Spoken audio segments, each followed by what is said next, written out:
태극 4장은 8괴의 진을 의미하는데요. 이 진은 구름 속에서 순식간에 일어나는 천둥과 번개처럼 빠르고 강력한 변화와 파괴력을 나타냅니다. 인체에서의 진은 쾌속한 움직임과 강력한 차기를 가능하게 하는 두 발의 기동력을 의미하죠. 태극 4장의 수련에서는 이 두 발을 효과적으로 사용하여 온몸을 빠르게 틀고 신속하게 방향을 바꾸거나 공격을 해야 합니다. 천둥과 번개가 순식간에 발생하는 것처럼 수련자는 빠르게 움직이면서 상대방과의 거리를 자신에게 유리하게 조절할 수 있어야 합니다. 두 발의 기동력을 활용해서 변화무쌍한 그러한 공격을 구사하고 전환 속도를 높이는 것이 중요하다고 할 수 있습니다. 이 진은 변화무쌍하고 강력한 공격을 의미하기도 합니다. 그래서 태극 4장의 수련은 단순히 발의 힘을 기르는 것을 넘어서 신속한 움직임과 방향 전환의 기술을 연습하는 것을 목표로 하면 좋겠습니다. 두 발을 통해서 몸 전체의 힘을 효율적으로 전달하고 빠르게 움직이면서도 강력한 차기와 공격을 구현할 수 있도록 해야 하겠습니다. 진의 상징인 천둥 번개처럼 변동성이 크고 강력한 공격을 나타내는 만큼 수련자는 변화하는 상황에 적절하게 대응할 수 있는 그러한 유연함과 기동력을 갖추어야 하겠습니다. 상대의 움직임에 신속하게 반응하고 다양한 기술을 통해서 공격을 효과적으로 수행하는 능력을 기르는 것이 매우 중요합니다. 이번 시간에는 태극 4장을 배우겠습니다. 시연자 경례. 자, 태극 4장 기본 준비석입니다. 준비. 자, 첫 동작이죠. 손날 거들어 바깥 맡깁니다. 하나. 거들어 세워 찌르기. 둘. 다음 돌아서 거들어 손날 바깥 맡기. 하나. 네, 좋습니다. 지난 시간 태극 3장에서 손날 바깥 맞기 설명을 해드렸었는데요. 다른 동작은 다 같습니다. 그런데 이 보조팔이 손을 펴서 몸통 앞에 위치하는 모양이 다르죠. 그래서 손날 막기를 할 때 거들어 막는다는 겁니다. 그래서 손날로 막을 때는 거드는 팔도 이렇게 펴지게 되고요. 바깥 팔목으로 막게 되면 같이 거드는 팔도 주먹을 쥐게 되는 거죠. 자, 그런데 이 거드는 팔의 모양, 위치가 중요한데요. 먼저 이 거드는 팔의 손끝은 막은 팔의 팔꿈치를 향하고 있으면 되겠습니다. 자, 예를 들어서 이렇게 손끝이 팔꿈치를 향하지 않고 있죠. 또는 위를 본다든지 아래를 본다든지 이렇게 되면 거드는 역할을 충분히 하기가 어려워요. 두 번째는 이 거드는 팔이 몸통에서 이렇게 한 뼘 정도가 이렇게 뻑뻑하게 들어갈 정도의 간격이 있어줘야 되고요. 그리고 이 팔꿈치와 몸통 사이가 이렇게 세운 조목 하나 정도가 들어갈 수 있을 정도의 간격이 있어줘야 됩니다. 그런데 이렇게 손목이 꺾이게 되면 몸통에 이렇게 붙는 경우들이 많아요. 자, 이런 경우들 많이 보셨죠? 이렇게 되면 이 거드는 손이 막는 손에 힘을 보태주기가 어렵다는 겁니다. 그렇기 때문에 이렇게 한 뼘 정도 그리고 세운 주먹 하나 정도 간격을 유지한 상태에서 손끝이 막는 팔의 팔꿈치를 향하고 있으면 가슴과 어깨 팔꿈치도 편안하고요. 그리고 막았을 때 이 팔이 이렇게 힘을 보태주기 때문에 좋은 막기를 할 수 있다라고 이해를 하시면 되겠습니다. 다음에 이어서 거들어 세워 찌르기입니다. 자, 해볼게요. 둘. 자, 정면 보고 해볼까요? 앞에 보고, 자, 거들어 맞게 했어요. 자, 이때 그 손의 모양을 먼저 설명을 해드리겠습니다. 예비 과정에서 숨을 마시죠? 이때 막은 손은 어깨 높이 정도로 자연스럽게 열리게 되는 겁니다. 너무 높게 올리거나 너무 이렇게 밖으로 가지 않도록 하시고요. 찌르는 손은 장골까지 해서 자연스럽게 숨 마시기와 신, 그렇죠? 그리고 찌를 때 축 이렇게 들어가는 겁니다. 그래서 신 할 때는 몸이 펼쳐지는 거죠. 그래서 부드러운 상태가 되는 거고, 축 하게 되면 모아서 강하고 단단해진다, 이렇게 생각하셔야 됩니다. 그래서 이런 동작을 할 때 신축 동작이 매우 중요한데요. 그 다음 내딛는 과정에서 뒷다리에 무릎과 발끝이 진행 방향을 향해서 바로 움직여 주셔야 돼요. 그렇지 않게 되면 이렇게 약간 엉성한 걸음걸이, 내딛기가 되기 때문에 무릎과 발끝이 진행 방향을 할 수 있도록 해서 예비 동작을 해줍니다. 자, 그 다음 발을 앞으로 밀고 들어가듯이, 그렇죠? 뒷다리에 펴지는 탄력을 이용해서 찌르기를 해주시면 좋겠습니다. 그 다음 뒤로 조금 더 와볼까요? 자, 찌르기를 했을 때 지금 거들었습니다. 그런데 거들은 팔이 이렇게 들어갔기 때문에 가슴이 정면을 본 모양이 돼야 됩니다. 예를 들어서 만약에 이렇게 반대 찌르기 하듯이 30도 상체가 이렇게 열리게 되면, 자, 찌르기 해볼게요. 자, 이 상태로 찌르게 되면, 자, 그냥 바로 이렇게 밀리게 되죠. 전혀 저항력이 없게 되는 겁니다. 그래서 이렇게 거드는 팔이 가슴 앞에 수평 정도 되고요. 그래서 가슴이 정면을 보게 된 상태에서 거들어지게 되면 이렇게 손끝에 힘이 모아지면서 손끝 부상을 방지할 수도 있고 정확하게 공격을 할 수 있죠. 그 다음에 여러분들이 옆 모양을 봤을 때 이 손가락의 모양이 좀 보이게 되죠. 자, 이렇게 돼야 됩니다. 자, 이 상태에서 거드는 손과 찌르는 팔의 이 팔꿈치 위치가 어딘가를 유심히 보실 필요가 있어요. 자, 이 상태에서 이렇게 팔을 이제 굽혔을 때, 여러분들 주먹에 보면 주먹 윗부분, 등주먹 부분이잖아요. 요 사이에 폭 들어간 부분이 있습니다. 그 부분에 팔꿈치 끝이 위치하게 되면 정확하게 거들어졌다 볼 수 있습니다. 가끔 보면 이렇게 안으로 들어가거나 또는 이렇게 떨어지는 경우를 볼 수 있거든요. 자, 이렇게 되면 찌르는 팔을 도와주는 역할을 할 수가 없죠. 그래서 이렇게 거들어줘야 되고, 옆 모양으로 봤을 때도 이 손가락이 한 반 정도 보이는 모양, 이렇게 되게 되고, 가슴이 정면을 보게 되면, 자, 상대를 실제로 이렇게 찌르기를 하더라도 힘을 한번 더 줘볼까요? 그렇죠. 네, 충분히 기술을 통해서 힘을 끝까지 전달시킬 수가 있습니다. 자, 이 부분 꼭 주의해서 수련하시면 좋겠습니다. 다음 이어서 목 제비품 안치기 설명을 해드릴게요. 자, 한 동작으로 한번 보여드릴까요? 목 제비품 안치기 하나. 좋습니다. 자, 이쪽으로 시연자 좀 더 보시고요. 손날 얼굴 받기와 목손날 안치기를 동시에 할 때 허리가 이렇게 45도 정도 비틀어진 겁니다. 그래서 이 모양이 아주 날렵한 제비 꼬리의 모양과 비슷하다. 그래서 제비품이라는 이제 용어가 들어가신 거고요. 보시는 것처럼 지금 너무 틀어졌는데, 자, 이 정도. 그래서 이마 앞에서 세운 주먹 하나 정도 간격 유지하는 거고요. 그리고 태극 3장 목손날 안치기에서 설명드렸던 것처럼 팔꿈치를 너무 펴는 것은 어깨가 경직되거든요. 그러니까 팔꿈치의 힘은 그냥 살짝만, 그렇다고 해서 너무 굽혀지는 것도 아니고 완전히 쭉 펴고 있는 건 아니죠. 자연스럽게 이렇게 살짝 굽혀진 모양. 그리고 이 손끝은 코끝 높이 정도가 되면 아주 좋은 모양의 목 제비품 안치기를 할 수가 있습니다. 그래서 자, 옆 모양으로 한번 보여드릴까요? 자, 그러면 자, 이렇게 치는 거예요.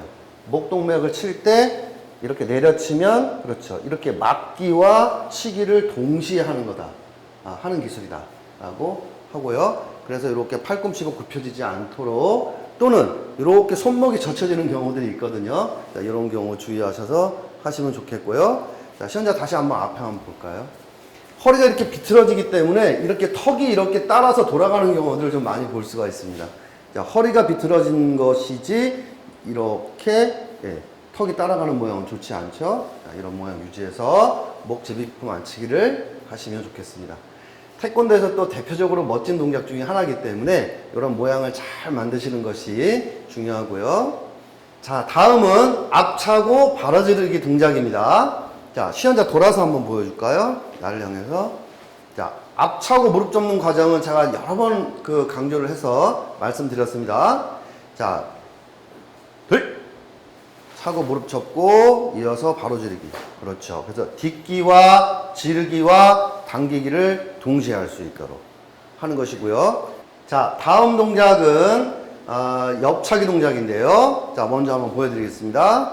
옆차고 앞서기로 설 거예요. 하나, 옆차기 하고 앞서기. 그리고 옆차고 뒷구비로 손날 거들어 바깥막힙니다. 자, 잘 보셨죠? 자, 이 과정을 구분 동작으로 한 번 더 설명을 해드릴게요. 자, 옆차기를 할 때 손은 마찬가지로 몸통 앞에 자연스럽게 모으는 것이 좋습니다. 옆차기를 할 때 두 손이 이렇게 벌어지거나 또는 팔꿈치가 이렇게 옆으로 나가게 되면 허리를 사용하기 어렵게 되죠. 그래서 몸통 앞에서 자연스럽게 모아서 옆차기를 하는데, 하나 차고 그 다음에 사장에서는 먼저 앞서기로 내려딛는 겁니다. 반드시 이제 너무 좁게 쓰거나 너무 옆에 딛지 않도록 주의하시고요. 그 다음에 이어서 마찬가지 두 손을 자연스럽게 몸통 앞에 모을 때 옆차기를 하겠습니다. 차고 접기까지만 해볼게요. 하나 하고 접고 이렇게 옆차기를 하고 무릎을 접었습니다. 이때는 지지다리의 무릎도 살짝 굽힌 상태가 좋겠죠. 그 다음 발날 모양은 그대로 유지하시는 게 좋아요. 이 상태에서 자, 그대로 자연스럽게 내려딛기를 할 때 손은 예비 가져갑니다. 자, 이때 숨 마시고요. 이렇게 발끝이 바닥에 닿는 시점에 막기와 거들기, 그래서 뒷구비를 동시에 할 수 있도록 합니다. 셋. 자, 이렇게 됐을 때 중심 이동이 잘 됐다라고 볼 수가 있는 거예요. 그런데 예를 들어서 설명을 해드리면, 자, 옆차기하고 접었습니다. 전 동작 해볼게요. 근데 옆차기를 하고 접었는데, 야, 열린 상태에서 이렇게 딛게 되면 벌써 소리가 쿵 하고 나잖아요. 그러면 중심이 깨졌다라고 볼 수 있는 거예요. 자, 그런 형태를 한번 해볼까요? 자, 그렇죠. 지금 벌써 상체도 흔들리고 불안정합니다. 자, 그래서 전 동작 옆차기하고 앞서기 했어요. 자, 연결 동작으로 한번 보여드리겠습니다. 헤이! 자, 이렇게 연결을 시켜주면 동작이 매끄럽게 되겠죠? 네. 자, 이어서 다음 동작을 설명해 드리겠습니다. 자, 뒤로 돌아서 바깥 막히죠? 네. 하나. 다음, 앞차고, 자, 그대로 다시 뒷구비로 물러딛기를 하면서, 몸통 막기를 이어서 하는 건데요. 이때 중요한 것은 무릎의 높이입니다. 그, 차고 접는 동작 한 번 더 보여드릴게요. 앞차고, 무릎 접기. 하나. 그렇죠. 그리고 자연스럽게 물러들일 때 팔도 자연스럽게 펴집니다. 둘 하고 셋. 그래서 딛기와 막기를 동시에 할 수 있도록 합니다. 자, 돌아서 바깥 막기 하나. 자, 앞차고 앞막기 둘.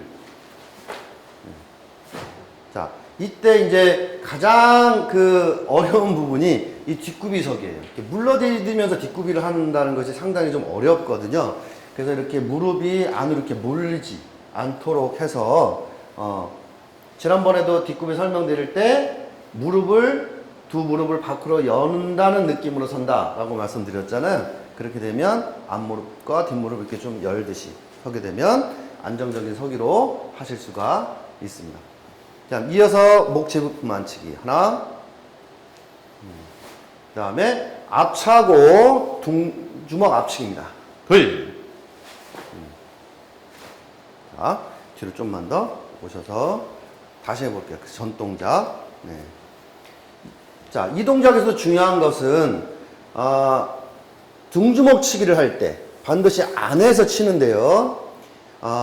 겨드랑이에서 시작하지 않도록 주의하셔야 됩니다. 겨드랑이에서 시작을 하게 되면 동작이 이런 형태로 나갈 가능성이 많아요. 그러면 치기라기보다는 막기의 형태로 갈 수 있거든요.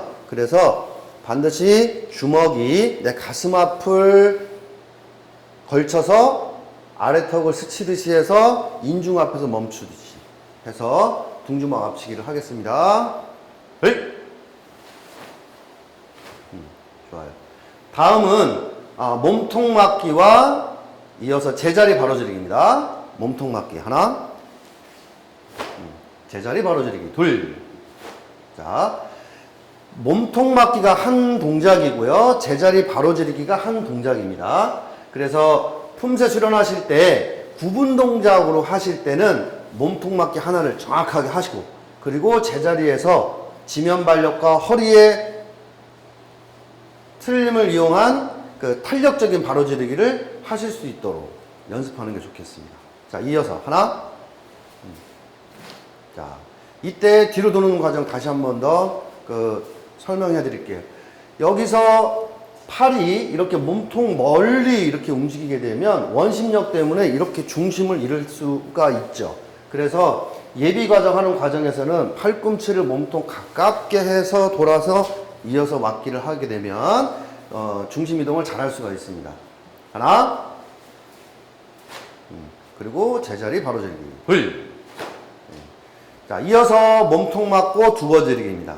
여기에서는 몸통 맞기 두 번 지르기가 한 동작이에요. 한 품이니까 연결로 하셔야 됩니다.